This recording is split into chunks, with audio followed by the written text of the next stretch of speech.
इस वक्त की बड़ी खबर पर सीधा नजर डालते हैं, जहां पर अमरनाथ यात्रा से पहले हाई लेवल सुरक्षा समीक्षा आयोजित की गई है। आज जम्मू कश्मीर की सुरक्षा पर अमित शाह की अहम बैठक है। दिल्ली में गृह मंत्री अमित शाह ने सुरक्षा तैयारियों की समीक्षा की है। अमरनाथ यात्रा 2026 में सुरक्षा, वहां के इंफ्रास्ट्रक्चर और तीर्थ यात्रियों की सेवाओं पर मंथन जो है वो किया जाएगा। एलजी मनोज सिन्हा समेत शीर्ष अधिकारी इस बैठक में शामिल हुए हैं।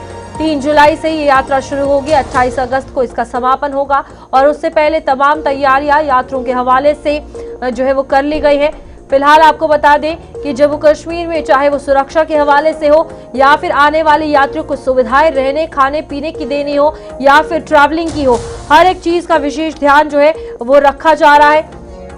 साथ ही साथ आपको बता दें कि इंफ्रास्ट्रक्चर को लेकर और लखनपुर एंट्री पॉइंट से लेकर पहलगाम, बालटाल से लेकर बाबा बर्फानी की गुफा तक हर एक जगह पर चेक पॉइंट्स जो है वो स्थापित किए गए हैं और इन तमाम चीजों को लेकर आज गृह मंत्री अमित शाह जो है बैठक करेंगे और सुरक्षा मानकों के हवाले से ये काफी ज्यादा स्थिति को लेकर इस बार संगीन नजर आ रहे हैं। और सबसे बड़ी बात यह है कि तमाम तैयारियां, रिपोर्ट्स जो है वो तैयार की गई है, जिसमें खुद उपराज्यपाल मनोज सिन्हा जो है शामिल होने वाले हैं। तो आज ये मीटिंग शीर्ष अधिकारियों के साथ होगी और गृह मंत्री अमित शाह, उपराज्यपाल मनोज सिन्हा इस मीटिंग में शामिल होते हुए नजर आएंगे, क्योंकि 3 जुलाई कुछ ही दिन बचे हैं और इसके बाद यहाँ पर भक्तों का तांता जो है वो लगना शुरू हो जाएगा, जहां पर एक एक करके हरी झंडी जो है वो दिखाई जाएगी।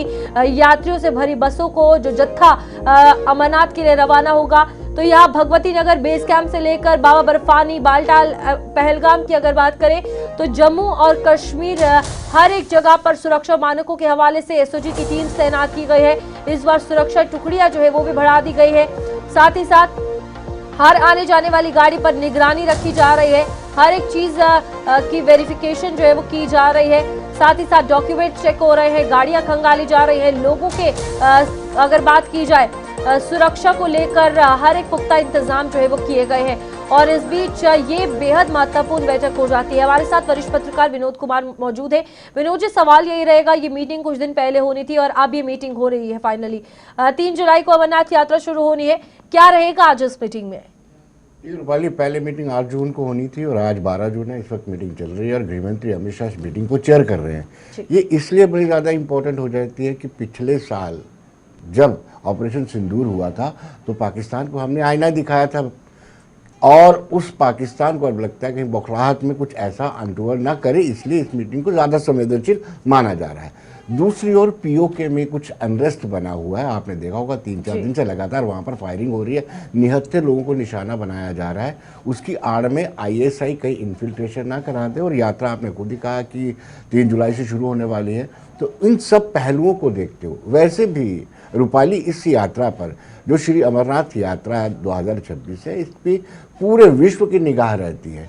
आतंकी संगठन जो होते हैं, जो जिनके आका पाकिस्तान में बैठे होते हैं, वो भी इसी यात्रा का इंतजार करते रहते हैं कि कैसे इस यात्रा को टारगेट बनाया जाए और फिर अंतर्राष्ट्रीय स्तर पर, अंतर्राष्ट्रीय फोरम पर ये बताया जाए कि हम आज भी सो काल तथाकथित आज़ादी के लिए संघर्ष करें। इसलिए ये बड़ी इंपॉर्टेंट, शायद यही एक कारण है कि chief of the army staff भी इस मीटिंग में है, national security advisor Ajit Doval भी इसमें है, एलजी मनोज कुमार सिन्हा और सारे आईटीबीपी और सीआरपीएफ और बीएसएफ और सबके जो चीफ हैं, आईबी के चीफ भी वहाँ पे हैं, रा के चीफ भी, इसको बड़ी संवेदनशीलता से लिया जा रहा है। विनोद जी, यहाँ पर एक सवाल और रहेगा, अगर जम्मू कश्मीर के हवाले से बात की जाए, जिसपे आपने जैसे कहा कि विश्व में ये प्रसिद्ध यात्रा है और ऐसा नहीं है कि अमरनाथ यात्रा में पहले भी दखल डालने की कोशिश ना आतंकी संगठनों की तरफ से की गई हो, लेकिन इस बार की व्यवस्था अगर बात करें, आज मीटिंग से पहले 670 टुकड़ियों का तैनात होना एक बहुत बड़ा मेजर नंबर है। उसके बाद एसओजी की महिलाएं भी जो है वो तैनात कर दी गई है, साथ ही साथ नो फ्लाइंग जोन कर दिया गया है घोषित। अब ये रिव्यू जो आज वहां पर रखा जाएगा, इसके बाद आप कैसे देख रहे हैं इसे? देखिए रूपाली, ये यात्रा छोटी नहीं है और एरिया भी छोटा नहीं है। आप सोचिए, लखनपुर से लेकर के पहलगाम, फिर लखनपुर से बालटाल, बालटाल से फिर बाबा बर्फानी के गुफा तक जाना है, ये बहुत लंबी यात्रा है। और आप मान भी लेते हैं कि कुछ एरिया जो सेंसिटिव है, पहले तो काफ़ी सारे जम्मू प्रोविंस ऑलमोस्ट टेररिस्ट मुक्त हो चुका था, लेकिन आज भी कुछ जगहों पर अगर रजौरी देखें, डोडा किश्तवाड़ देखें, वहाँ पे भी कुछ कुछ हरकतें यानी इंटरनेशनल एक्टिविटीज़ दिखने को मिलती हैं। फिर ओजीडब्ल्यू का आप देखेंगे कि जिस तरीके से नार्को टेररिज्म को फैलाया जा रहा है, तो ओजीडब्ल्यू का नेटवर्क भी है। इसलिए इस मीटिंग में उस हर पहलू को बड़े ध्यान से देखा जाएगा।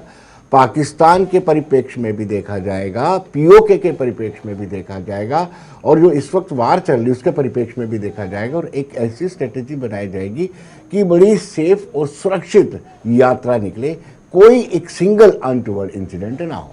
इस बीच गृह मंत्री अमित शाह का खुद इन्वॉल्व होना इस मीटिंग में खुद में दर्शाता है कि इस बार सुरक्षा मानकों के हवाले से कितने बड़े कदम उठाए गए हैं।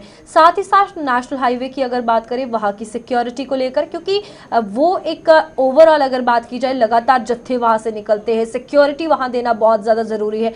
और जम्मू कश्मीर में जो पिछले साल हुआ है टूरिस्ट के साथ, जो खौफ का एक माहौल था, उसके बाद ये कदम उठाना कितना महत्वपूर्ण था। देखिए, रोड ओपनिंग पार्टीज रहती है, आरओपीज रहती हैं, वो उनको एरिया दिया रहता है कि 1.5 किलोमीटर का। उसमें कोई दो राय नहीं कि वो रोड ओपनिंग पार्टी जो है बड़ा अपना अहम रोल अदा करती है।